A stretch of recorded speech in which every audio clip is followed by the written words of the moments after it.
5 trillion budget, nilagdaan, Puv Modernization, aarangkada, at Pope Francis, gay-friendly na. Stop for me. This is a war. Joseph, and welcome to News I Deem Worthy Recap, Weekly Edition, number 30.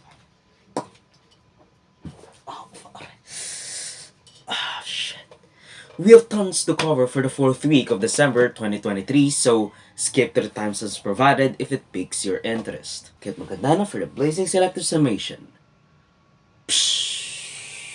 Here are some PH News commentary for your convenience. Marcos signs 5.7 trillion peso budget. Nilagdaan ni President Ferdinand Bongbong Marcos Jr. ang higit 5.7 trillion budget o mahigit $103.36 billion sa taong 2024. Mas mataas ito ng 500 billion pesos or around 10% than the previous year's 5.2 trillion budget. As of now, hindi pa pinapublish ng Department of Budget and Management ang kompletong listahan ng mga pinaglalaanan ng gobyerno ng funds para sa taong 2024, ngunit isa sa mga pinaka-kontrobersyal na parte or at least part, usa-usaping pinaglalaanan ng nasabing budget ang mahigit 10 billion pesos na confidential at intelligence funds ng iba't ibang sangay ng gobyerno, most notably the Office of the President's 5 billion peso confidential budget or at least kalahati ng inilalaan na confidential at intelligence budget for the whole fiscal year of 2024. Pinakamaingay na nangyari as of now is yung pagtanggal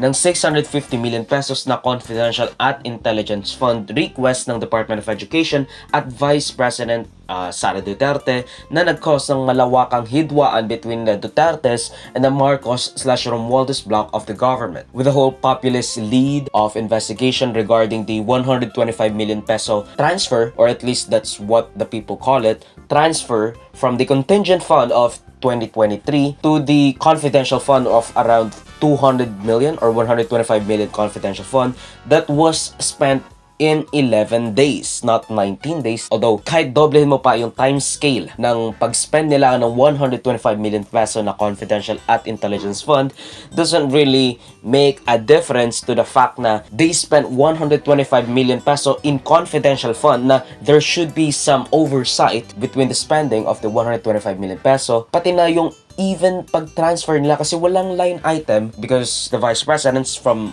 Jojo Marbinay to Lenny Robredo or at least had zero confidential fund, or at least from 2012, I think. I'm not sure, pero having a confidential fund para sa Vice President at especially sa 150 million peso request ng Department of Education. After nun, of course, yung witch hunt, or at least that's what they call the witch hunt of the government, at least yung witch hunt ng Kongreso sa 125 million peso, at least yung pag-i-inquire nila deeper than they should have been because Romualdez and Dutertes should be close friends. And I'm not going to go to the history of it all, pero the fact of the matter is, dahil sa confidential fund na ito, or at least ito yung last straw that broke the camel's back, well, nagkaroon ng malaking hidwaan sa unity team ng Marcoses at Dutertes. The official GAA for the fiscal year 2024 will be posted soon at the Department of Budget and Management website. However, it is not yet published, so maybe next week or so, pwede kong mag-deep dive or at least i-enumerate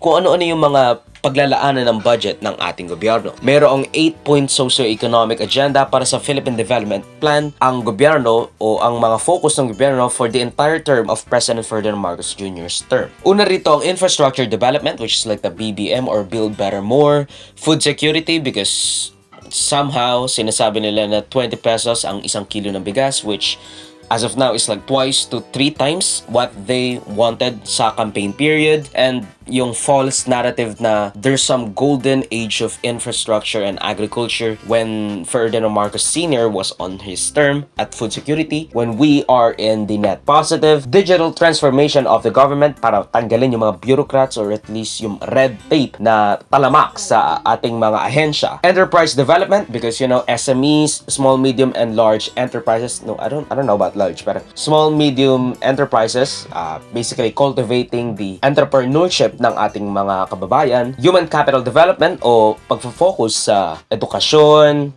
or social safety nets, At I haven't actually read the entire thing, but you get what you see. Accelerating climate action and strengthen disaster resilience, which is probably why nilagdaan nila yung 1-2-3 agreement with America nung nasa APEC summit pa si Marcos last month or last week. Strategic directions on transition to full devolution like decentralization or pagpapalakas ng mga LGU, basically because federalism and all, pati na yung research and development and innovation. PISTON files petition against PUV Consolidation Program. Nag-file ng petisyon ang grupong PISTON laban sa umaambang PUV Consolidation at Modernization sa Korte Suprema at ngayon naghahantay ng desisyon upang pigilan ang nasabing modernizasyon. Nag-file sila ng petisyon sa Korte Suprema upang maitanong kung legal nga ba ang mandatory consolidation para sa mga kooperatiba kapalit ng permit para sa unang araw ng Enero 2024. I'll put in the previous NIDW recap para na may mag-round kayo ng big picture sa nasabing impending crisis sa transportasyon. Lalo na't maraming netizens ang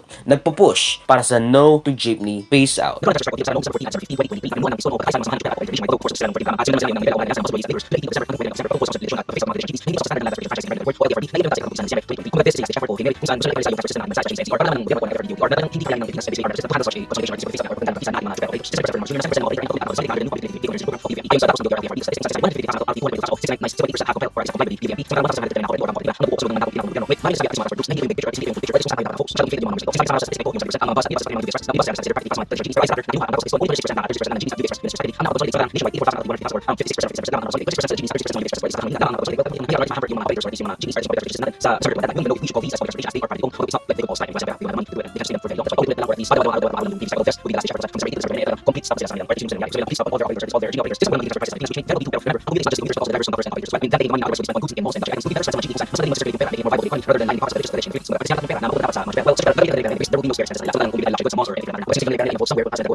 Here are some more PH news for your convenience. Kasambahay, wage increase. Itinaas na ang monthly minimum wage ng ating mga kasambahay from 6,000 to 6,500 pesos para sa mga nagtatrabaho sa NCR at 5,000 pesos from 4,000 pesos para naman sa mga kasambahay sa rehiyon ng Caraga. Though that just clocks into just around 325 pesos for a 5-day work week, which is actually even false kasi most of the time sa mga kasambahay 7 days. Basically, 325 pesos for a 5-day work week sa mga domestic worker sa National Capital Region ng bansa, which is fucked up, by the way. Nasa gitna ka ng komersyo sa Pilipinas, pero 325 pesos a day lang. So, the minimum wage para sa NCR is around 600 pesos. So, basically half, or at least 60% of what the minimum wage should be. At least para sa mga corporation like 10-person corporation and 10-person. Sinasabing magbe-benefit sa nakatakdang minimum monthly wage hike na i-implementa sa January ng mahigit 250,000 domestic workers sa ating bansa, of which, according to DOLE, 57% lives in the household they are working in or helping in. So that's why I said like 7-day work week talaga ang mga kasambahay, because they're all around the house and they live in the house. Inaasahan ng DOLE na mas lalo pang itataas ng mga household owners ang sahod ng kanilang mga kasambahay kung ikukumpara sa natakdang monthly minimum wage, and I guess that makes sense due to the fact na kaya nilang kumuha ng isang yaya at well, there's a lot of incentives to be made kung hindi sapat ang kinikita nila. Like DepEd releases 18,000 pesos for teachers. I-release at i-distribute na ang 18,000 pesos para sa Service Recognition Incentive o SRI sa mga public school teachers sa ika-19 ng Disyembre all throughout the year, or at least probably even next year kasi bureaucratic ang Pilipinas, so there will be some delays. Ayon sa Section 2 ng Administrative Order na nilagdaan ni President Ferdinand Marcos Jr., ito'y naggagantimpala at tumitiyak sa mga may at least 4 months of satisfactory service as of November 30, 2023 ng mga civilian personnel ng gobyerno na dapat makatanggap ng one-time grant of 20,000 pesos. Iginiit ng Alliance of Concerned Teachers ang 2,000 pesos na bawas o around 10% less sa nasabing ipinapataw na SRI sa mga qualified government employee. Sinasabi nila na DepEd lang ang may issue sa ganitong programa. Sinasabing ilang taon na raw nangyayari na nababawasan ang nararapat na SRI grants ng ating mga public school teachers, citing not enough funds para sa ahensya despite being allotted the largest fund or at least the lion's share ng ating budget as per the Constitution. Bagyong Kabayan dumagsa sa Mindanao. Rumagasa ang Bagyong Kabayan with the international name Tropical Storm Jalawat sa kapuluan ng Mindanao nitong nakaraang linggo lamang. Si Kabayan ay ang ika-11 bagyong pumasok sa ating bansa sa iniestimang 20 hanggang 25 bagyong papasok sa ating area of responsibility, or at least yun yung ina-estimate dati. Pero as you can see, nasa Disyembre tayo at pang-11 lamang siya, less than half. Ngunit ating mapapansin na mas mababa ang bilang ng mga pumasok na bagyo sa Philippine Area of Responsibility kumpara sa ine-estima ng Pag-asa DOST. Samantalang noon, talagang nasa middle of the road dun sa ine-estima ng DOST, pero ngayon, less than half of the lowest end. Ito ay isang sign ng impending crucial at devastating drought na ating mararanasan in conjunction with the balita kahapon with regards to the 77% of provinces na maapektuhan ng El Nino o humigit kumulang something number na probinsya at rehiyon sa Pilipinas na maaaring magdulot ng food at water crisis, pati na patuloy na pagtamlay ng ating sektor sa agrikultura, even with Francisco Chu Laurel or the venerated Francisco Chu Laurel Jr. of Frabel Corporations sa helm ng ating Departamento ng Agrikultura. Here are some global/international news for your convenience. Google pays $700 million in antitrust suit with Epic Games. A federal court has ordered Google, an Alphabet subsidiary, to pay $700 million as a part of the terms of an antitrust settlement with multiple US states and consumers that took them to court, in addition to allowing greater competition with regards to its Play Store, the Google Play Store. This is also a part of Epic Games, the creator of Fortnite and Unreal Engine, complaint against Google with regards to its domination and monopoly of the supposedly free and open Android Play Store market, such as cutting secret deals with Play Store cuts around 30% and individual, sometimes exclusive app/game releases. Basically, even though they're saying that Android is an open garden for competition to grow, they use their market dominance to make sure that the Google Play Store is the default Play Store on most devices. And unlike Apple, which is why Epic Games lost with their suit, they don't cut special deals or cut secret and special deals Apples to lower their price cut, or at least the cut of the Google Play Store around 30% to the apps and in-app purchases made with their Google Play Store. By the way, $700 million is just a drop in the bucket considering the Google Play Store makes more than that in less than a month, or at least so I'm told by Tech Quickie. It's like a god sacrificing himself unto himself, calling it the great sacrifice, and then came back from the dead. They didn't give up their life. They gave up a weekend at best. You'd think this is pretty big. I mean, $700 million. But $700 million just comes down to $2 per customer of the 102 million affected consumers in the class action lawsuit. I mean, that will show them. Vatican approves blessing same-sex couples. His Holiness Pope Francis, King of the Vatican City, has approved a measure that would allow Catholic priests to bless couples and people in relations of quote-unquote unusual circumstances, including but not limited to same-sex couples. By unusual, it just means that anything that isn't married opposite-sex relationships, although this doesn't mean that they're normalizing these unusual circumstances and relations. The Vatican said that the allowing of blessing for same-sex couples and other unusual relations are indicative of the ethos of the Catholic Church strives towards the true meaning of the word Catholic, which in Latin means universal. Saying the blessing from the Church should not exclude heathens, which also goes to the point of Christianism being inclusive of other ethnicities aside from Jews, because Jews just see the other ethnicities and anything